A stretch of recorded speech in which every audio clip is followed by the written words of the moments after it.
नमस्ते, welcome to heat happy energy अमो tarot. So आज हम एक रीडिंग करेंगे कि ये जो भी इंसान है, आप क्यों उनके वर्ड्स पे भरोसा करते रहे, एक्शंस पे भरोसा करने के अलावा।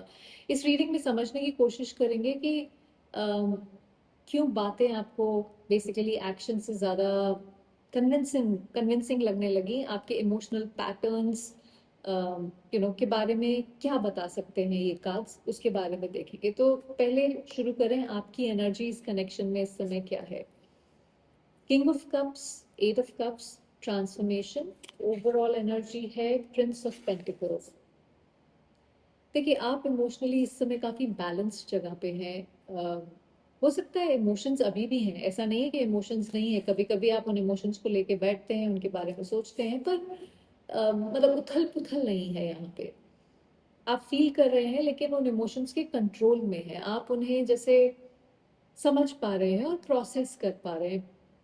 थोड़ा सा जो एंग्शियस एनर्जी थी वो नहीं है इस समय।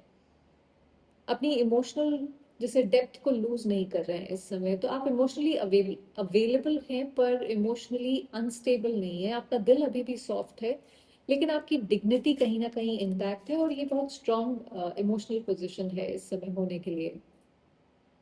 एट ऑफ कप्स, इमोशनली आप कहीं ना कहीं से वॉक अवे कर चुके हैं। हो सकता है अभी भी सोच रहे हैं किसी चीज के बारे में, पर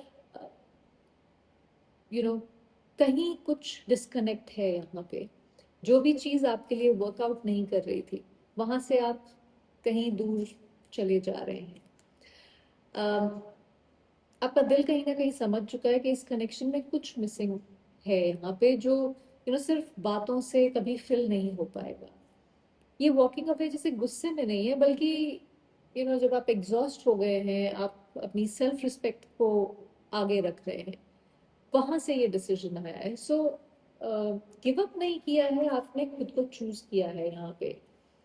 ट्रांसफॉर्मेशन इस कनेक्शन में, या जो भी सिचुएशंस हैं, उन्होंने कहीं ना कहीं आपको अंदर से बदल दिया है। जैसे जो चीजें पहले एक्सेप्टेबल लगती थी या आप एक्सेप्ट कर रहे थे, ना भी लगती हो तो भी, जो भी वो डीलेस थे, मिक्स सिग्नल्स थे, आधे अधूरे सच थे, कहानियां थी, प्रोमिसेस थे, अब उनके लिए अंदर से कहीं टॉलरेंस नहीं बची है। आप वही वर्जन नहीं हो जो इस कनेक्शन में स्टार्ट में थे, जब आप सब कुछ एक्सेप्ट कर रहे थे। सो ये सिर्फ एक रिलेशनशिप एक्सपीरियंस नहीं था, ये आपका एक पर्सनल एवोल्यूशन भी था। और page of pentacles, Prince of pentacles, इस समय आप थोड़ा सा धीरे चल रहे हैं, पर कहीं ना कहीं आपकी डायरेक्शन जैसे क्लियर है आपके दिमाग में, आप इम्पल्सिव डिसीजंस नहीं ले रहे हो। पर इसका मतलब ये नहीं है कि आप किसी भी चीज में इनडेफिनेटली इन्वेस्ट करते रहोगे। आप अब इमोशनल एनर्जी को एक रिसोर्स की तरह ट्रीट कर रहे हो, आप उसको ऐसे बांटते नहीं फिर रहे हो जैसे आप पहले कर रहे थे। सो स्लो हो गए हो लेकिन ग्राउंडेड हो। एक्साइटमेंट से ज्यादा कंसिस्टेंसी अट्रैक्टिव लग रही है इस समय आपको। तो अगर ये एनर्जी आपकी थी, तो शायद इस रीडिंग में आपको कुछ इंफॉर्मेशन मिले इस क्वेश्चन के बारे में। एस ऑफ कप्स, ये कनेक्शन जो है, इस कनेक्शन ने आपके अंदर एक नई इमोशनल ओपनिंग की, जैसे शुरू की। एक आपको लगा कि फाइनली कोई ऐसा मिला है जिसके साथ आप बिना किसी झिझक के, बिना किसी मुखौटे के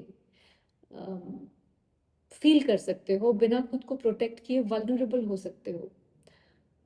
जब दिल इस लेवल पर ओपन होता है तो वर्ड्स आते हैं तो वो खुद ब खुद प्रोमिसेस लगने लग जाते हैं। आपने वर्ड्स पर भरोसा इसलिए किया क्योंकि आप इमोशनली ओपन थे। ये नीडी स्पेस नहीं कहूंगी मैं, बट आप जब आप इमोशनली ओपन होते हैं ना, तो आपका ट्रस्ट, वल्नरेबल होना ऑटोमेटिक हो जाता है। सो ये इनसेंस थी, वीकनेस नहीं थी, बस गलत जगह शायद थोड़ा सा इन्वेस्ट हो गई। आपने क्या बिलीव किया इसमें, पोटेंशियल, प्रॉमिस, फैंटेसी क्या था। 6 ऑफ कप्स की एनर्जी है। देखिए उनके वर्ड्स के साथ कहीं ना कहीं एक इमोशनल कंफर्ट जुड़ा हुआ था आपके लिए। वो बातें सिर्फ फ्यूचर के प्लान्स नहीं लग रही थी, बल्कि एक फेमिलियरिटी, सेफ्टी, एक बिलोंगिंग की फीलिंग दे रही थी आपको। इसलिए आप सिर्फ सुन नहीं रहे थे, आप इमेजिन कर रहे थे साथ में। आपने जैसे उनके वर्ड्स में सिर्फ पॉसिबिलिटी नहीं देखी, आपने एक इमोशनल होम देखा, एक सच्चाई देखी। थोड़ा आइडियलिस्टिक था, पर ह्यूमन भी था। सो या अगर आपको लगता है कि ये रीडिंग आपसे रेजोनेट करती है तो सब्सक्राइब जरूर करिएगा। पेज ऑफ वॉन्ड्स, इनके वर्ड्स एक्शन से ज़्यादा स्ट्रॉन्ग क्यों लगे आपको? देखिए उनके वर्ड्स एनर्जेटिक थे, होपफुल थे, इमोशनली स्टिमुलेटिंग थे आपके लिए। उन बातों में हो सकता है एक्साइटमेंट थी, स्पार्क थी, एक कुछ होने वाला है जैसे फीलिंग थी। एक्शन स्लो थे, इनकंसिस्टेंट थे, पर वर्ड्स एंटरटेनिंग थे। और एंटरटेनमेंट अक्सर रियलिटी से थोड़ा सा ज़्यादा लाउड होता है। आप कंफ्यूज इसलिए हुए क्योंकि वर्ड्स एक्साइटमेंट ला रहे थे और एक्शन साइलेंस। साइलेंस को समझना हमेशा मुश्किल होता है। क्वीन ऑफ सॉर्ड्स, देखिए आपका जो हिस्सा जिसने ये इग्नोर किया इस लैक ऑफ एक्शन को, आप सच देख रहे थे, ऐसा नहीं है कि आपको दिख नहीं रहा था, लेकिन आपने उस सच को जैसे एक सॉफ्टनेस दे दी उसको, कहीं ना कहीं शायद जस्टिफाई कर दिया अपने ही दिमाग में। आपके पास क्लैरिटी थी, पर कंपैशन उससे ज़्यादा स्ट्रांग था इस इंसान के लिए, या जो भी वो कह रहा था उसके लिए। आपने सोचा शायद इंटेंशन सही है, बट बस टाइमिंग गलत है, और आप उसको शायद टाइम देते चले गए। आप बेवकूफ नहीं थे। ऐसा फील होता है क्योंकि ऐसी सिचुएशंस में आप इमोशनली इंटेलिजेंट थे। पर कभी कभी इमोशनल इंटेलिजेंस क्लैरिटी का वेट करने लगती है, और वहां पे हम इस तरह की बेवकूफियां कर लेते हैं। विच इज ओके, अगेन ये एक हम इंसान हैं, हम गलतियां करते हैं, उसी से सीखते हैं। स्टार, उनको क्या मिल रहा था? कंसिस्टेंसी की जगह सिर्फ ये जो शब्दावली आपकी तरफ पेश कर रहे थे।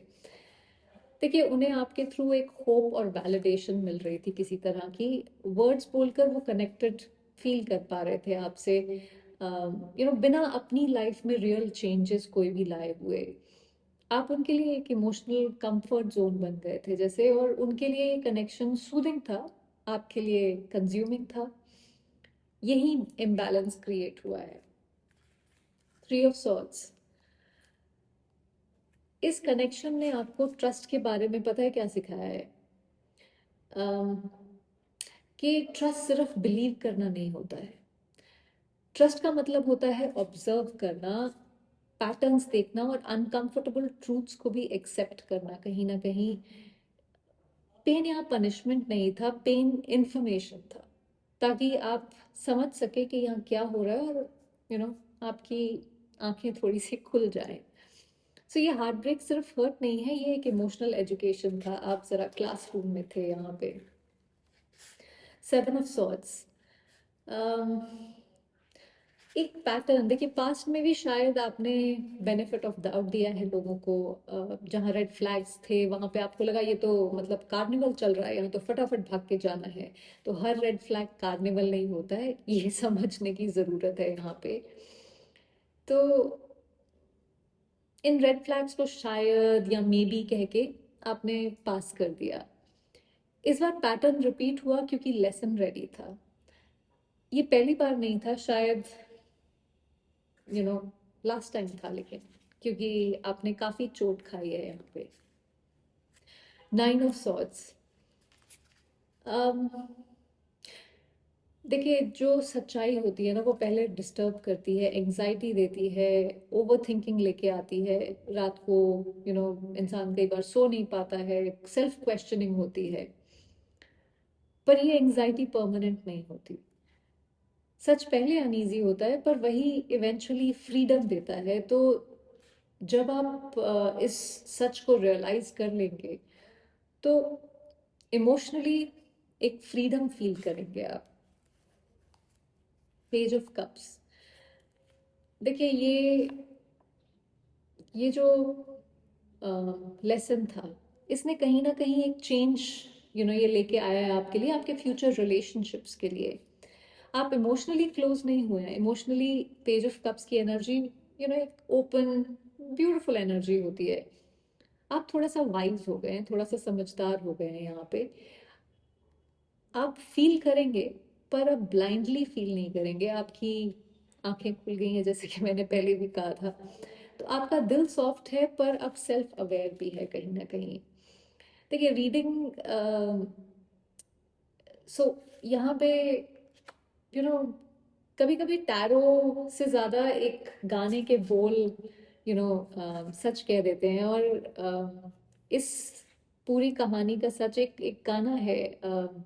उसके वर्ड्स है कि यू नो सादगी तो हमारी जरा देखिए, एतबार आपके वादे पर कर लिया, बात तो सिर्फ एक रात की थी, मगर इंतजार आपका उम्र भर कर लिया।